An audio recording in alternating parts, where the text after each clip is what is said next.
Hello everyone, welcome back to the Joe Glacier YouTube channel. Been gone for a couple of weeks because I was on holiday and then I was just really busy. But this video is literally just off the cuff.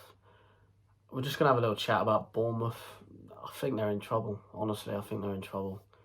Just sacked Scott Parker. This has been filmed the day before the Wolves game. I haven't really had a chance to get it out today, so it's going to be tomorrow, which is technically today now, but yeah. Yeah, when they sacked Parker, I was like, are you mad? Like, really? But then you see, he's been making a lot of comments in interviews and stuff about how the board have not backed him and stuff. And I honestly think he's right. He's probably just what's the word? He's gone about it in the wrong way. You can't really throw people under the bus in a post-match interview, and I think he has, to be honest. He said after the Liverpool game that he was embarrassed. The players need help because they're not good enough, effectively. Sorry, and you can't really say that. Like, obviously, we all can see their squad is terrible. Well, maybe not terrible. Terrible might be being harsh, but they're the worst squad in the league. They've got the least depth. And this is because, or the reason I think this is because in January, they brought in players like Kiefer Moore, Siriki Dembele, to help them get promoted. Jamal Lowe was another one, but they're not players that scream, oh, we're going to get you promoted and then we're going to keep you up in the Premier League. They're not players on the up with potential to play in the Premier League. They're good Championship players, and they've proved that. Kiefer Moore has a great record in the Championship, decent enough for Wales. Jamal Lowe, decent record. Siriki Dembele was doing really well at Peterborough. But going up to the Premier League with these players is a huge step. Now, Parker was playing 5 at the back, won their game against Villa, and then they've come into Liverpool, City and Arsenal, which are 3 unbelievably tough games that I don't think many clubs will expect to win in the league, not least Bournemouth. Going to Liverpool away, changing system, playing a 4 at the back is an interesting decision, and I think he's paid the price for that as well. That's probably come into question a bit, that he wants to play 5 at the back. He's gone to 4, they've conceded 9, they've had a shocker. There were some good goals in there. Trent's goal was good. Harvey Elliott scored a good goal. But going there and losing 9-0, I know Liverpool are good, and I know it can happen. But yeah, the players just look shell-shocked. It can't be good for their confidence. Well, it isn't good for their confidence. Going to Liverpool and losing 9-0, especially when you've just lost 3-0 against Arsenal, you've lost to City. It's been a tough start for Bournemouth, and who knows who they'll get in. Is sacking Parker the right choice? They're going to believe yes because of the comments he's been making. Is he a good manager?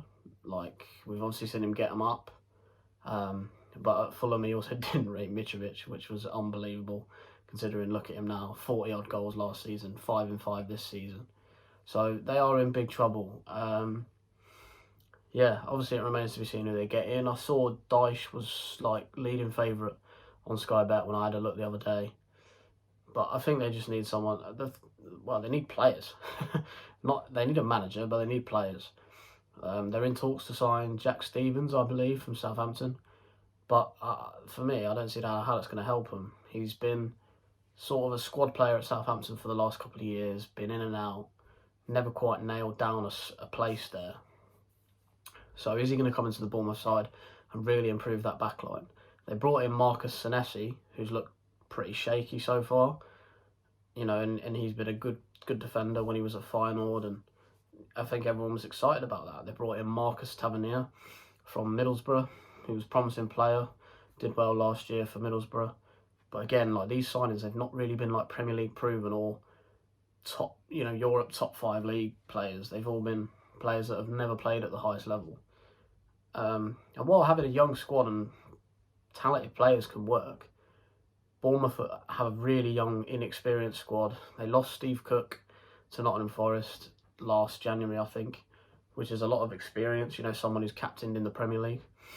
So I think they're lacking in areas with experience and quality, realistically. They're going to finish bottom at this rate when you look at it. The if you compare them to the other squads who have better depth, Fulham have come up. They've got a goal scorer in Mitrovic who's just banging him in.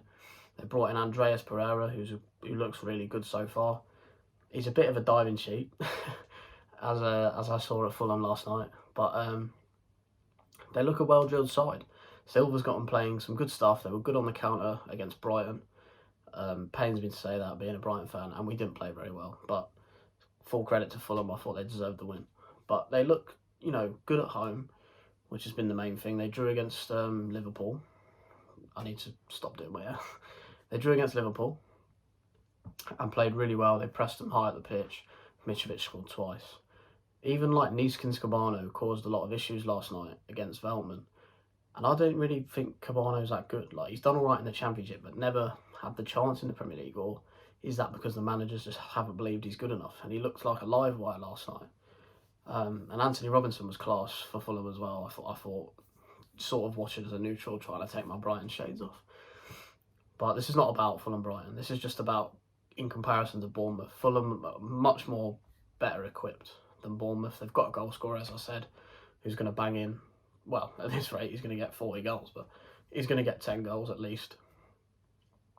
And the same, Forest have started okay.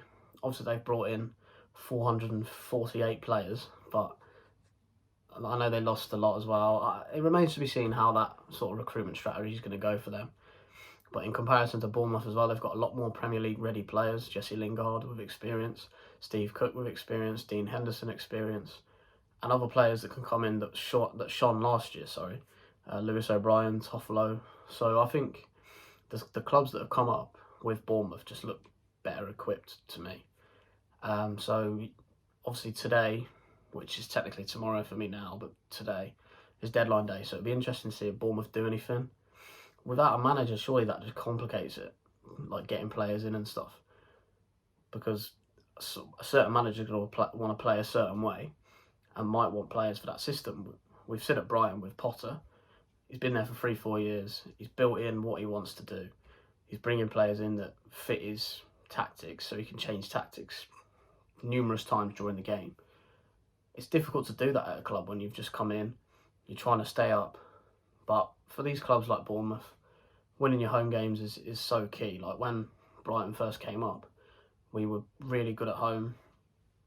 Weren't quite as good away, but we picked up points here and there against the teams around us. But we won a lot of home games that year.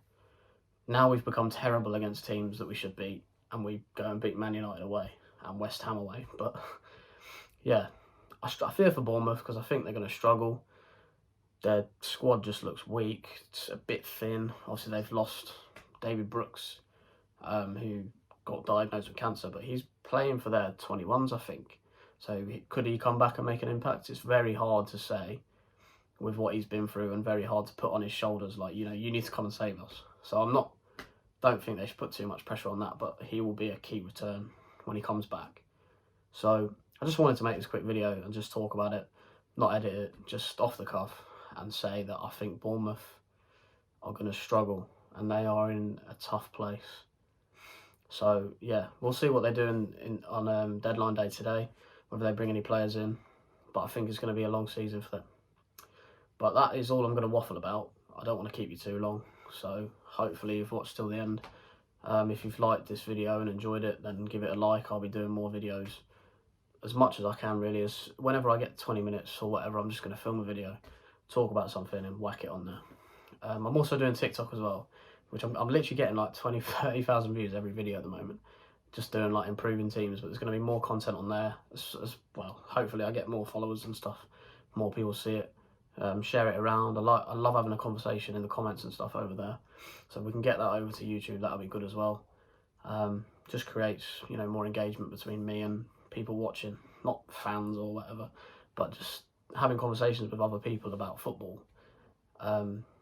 It's just enjoyable, really, and I'm going to incorporate other things in the future, but we'll come to that when it happens. So yeah, just give it a like if you've enjoyed it, subscribe, stick around, and I'll see you next time.